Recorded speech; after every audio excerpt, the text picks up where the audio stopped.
always failing in the long run. Our approach to change must be a process of education, or more explicitly, what we call social therapy. We must work to inform others and change the group mind that comprises our social evolution. Leave that word with you, group mind. As many know, the human brain has not changed much in many, many thousands of years, yet our behaviors have changed dramatically. Just as we could, on average, create an environmental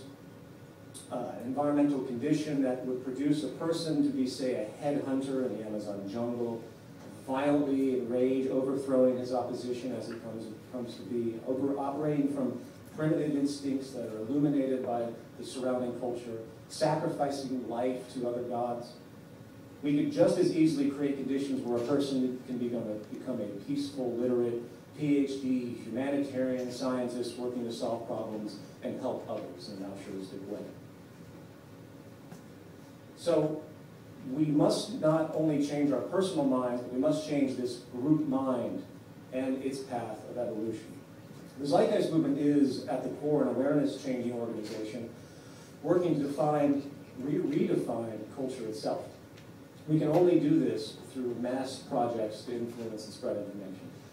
We have many programs in operation for this purpose, as some mentioned earlier, from these town halls to radio shows that are occurring, to the Zeitgeist Media Festival, to Zeitgeist Day, a dominant event. And all these events, by the way, are occurring on a global scale. But, of course, spreading this information is only part. We can spread social information about change and possibility, but we also have to investigate and work on expanding such information in an active way. This, as it stands, will come from a think tank that's being proposed, that's being developed, in fact, called the Global Redesign Institute, a nonprofit that will be established fairly soon. And this will be a technical database and design platform to plot, region by region, context by context, how we can technically reform the planet, updating it to the most advanced methods possible at whatever point in time for the betterment of human society as a whole, without monetary limitation, borders, or any other interfering social contrivance. Think about that for a moment. Everyone navigates their basis in this society about what they can afford. If you were to actually think about what we can do as opposed to what we can afford, it's a very, very different view of looking at reality and what's possible. So in time, these plans that will be created will be presented to the public for digestion in probably annual events, conferences. And the hope is that we can create a tipping point with this type of information, where sustainable practices will be implemented through mass demand.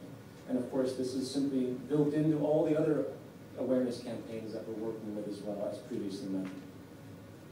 And this is, in a nutshell, what the Zeitgeist Movement is about. We have these observations, we have our strategies, and we have our goals. And there's a whole lot more that can be said, but for the sake of time, I'm going to end this introduction, and I'd like to bring on Jason. Thank you for listening.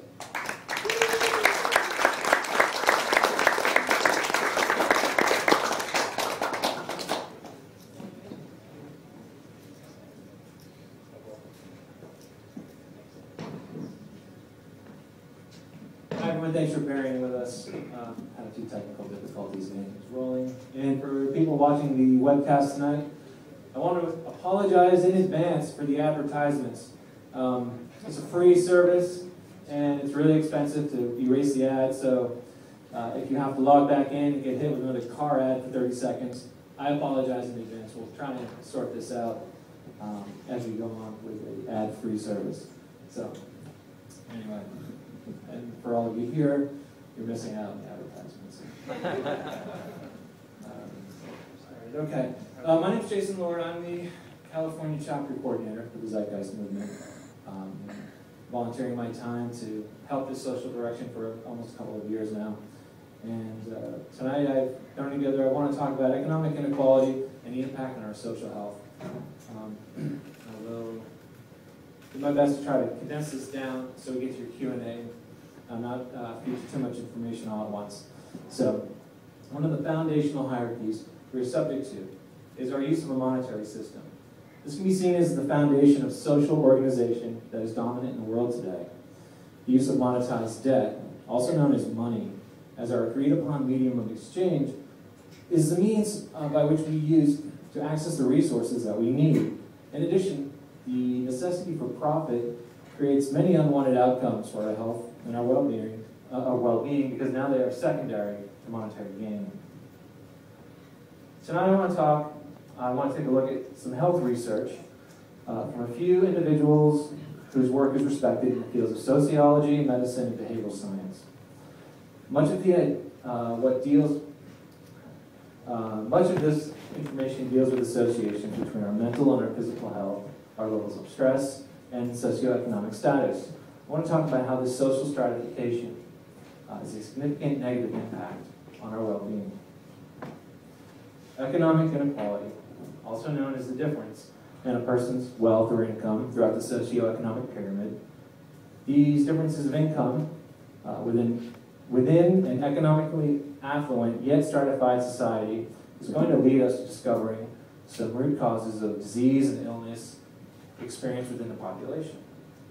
I will use the term inequality as referring to income inequality among individuals and groups within the society, you and me.